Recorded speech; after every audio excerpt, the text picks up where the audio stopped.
येणाऱ्या 8 मार्च रोजीच्या जागतिक महिला दिनानिमित्त राज्यातील सर्व लाडक्या बहिणींना मी शुभेच्छा देतो।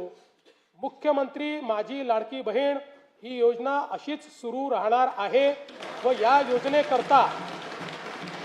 योजनेकरता आवश्यक ती भरीव तरतूद करण्यात आलेली आहे।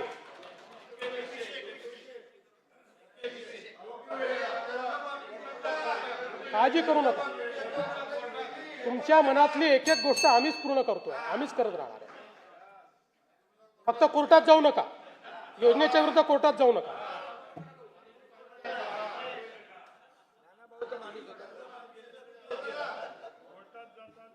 सध्या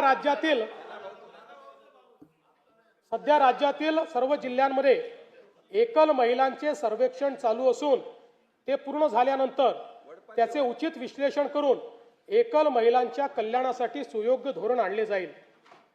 महाराष्ट्र ग्रामीण जीवनोन्नती अभियानाअंतर्गत आतापर्यंत सुमारे